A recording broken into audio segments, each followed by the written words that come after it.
اللہ الرحمن الرحیم۔ حضرات محترم، میری بہنوں، میری بیٹیوں، میں درد بھری باتیں آپ کو سنا رہا ہوں۔ خدا کرے کہ ہمارے دلوں میں یہ بات اتر جائے، ہمارے ذہنوں میں یہ بات اتر جائے۔ اس وائرس نے ہمیں جس طرح گھروں کے اندر محبوس کر دیا ہے، میں آپ تمام حضرات سے درخواست کروں گا کہ اب آپ بچوں کے پاس، بچیوں کے پاس، گھر والوں کے پاس آپ رہ رہے ہیں، لہٰذا فکر کر کے ان کی آخرت کی فکر کریں اور نمازوں کا اہتمام کریں، دعاؤں کا اہتمام کریں۔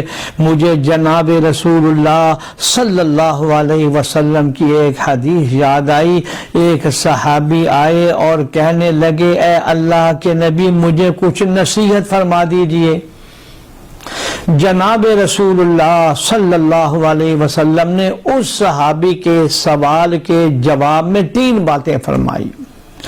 فرمایا، پہلی بات تو یہ ہے کہ اپنی زبان کو لگام دو۔ امسک لسانک، یہ زبان جو ساری برائیوں کی جڑ ہے، اور ایک حدیث میں آتا ہے ہر صبح کو ابن آدم اس زبان کے سامنے ہاتھ جوڑ کر یہ کہتا ہے، اے زبان تو سیدھی رہنا، اگر تو سیدھی رہی تو ہم سب سیدھے رہیں گے، اور اگر تو ٹیڑھی ہو گئی تو ہم سب ٹیڑھے ہو جائیں گے۔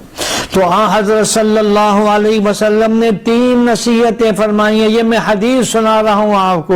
فرمایا، پہلی بات تو یہ ہے کہ اپنی زبان پر کنٹرول کرو، غیبت کرنا، جھوٹ بولنا، دل آزاری کرنا بچاؤ اپنے آپ کو۔ اور دوسرا یہ فرمایا، وَلْيَسَاكَ بَيْتُكَ، اپنے گھر میں ٹک کر بیٹھو، بلا ضرورت باہر نہ نکلو۔ یہ کورونا بھی ختم ہو جائے، میری درخواست ہے پھر بھی آپ نے اپنے گھر میں وقت دینا ہے۔ یہ نصیحت فرمائی جناب رسول اللہ صلی اللہ علیہ وسلم نے۔ آج ہمارے اوپر یہی وبا آئی ہے تو ہم سب اللہ کے فضل سے گھروں میں بیٹھے ہوئے ہیں۔ ان فرصت کے لمحات کی قدر کرنی ہے اور بچے اور بچیوں کو وقت دینا ہے۔ توبہ کریں، استغفار کریں، آیت کریمہ پڑھیں، حسبنا اللہ و نعم الوکیل پڑھیں اور اللہ سے دعائیں مانگیں۔ اور تیسری بات، قربان جائیں جناب رسول اللہ صلی اللہ علیہ وسلم کے اس صحابی سے۔ فرمایا، تیسری بات یہ ہے کہ اپنے گناہوں کا تصور کر کے اللہ کی بارگاہ میں رو رو کے دعائیں بھی مانگیں۔ یہ رونے کا ذکر کیا ہے، یعنی آنسو نکالیں، اور اگر آنسو نہیں نکلتے تو رونے کی شکل ہی بنا لیں۔ تو 3 باتوں کا حکم دیا، پھر یاد کر لیجئے۔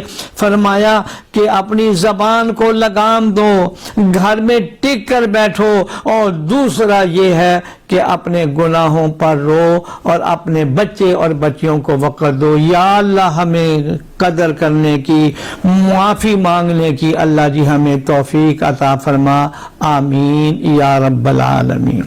درس قرآن www.درسقرآن.com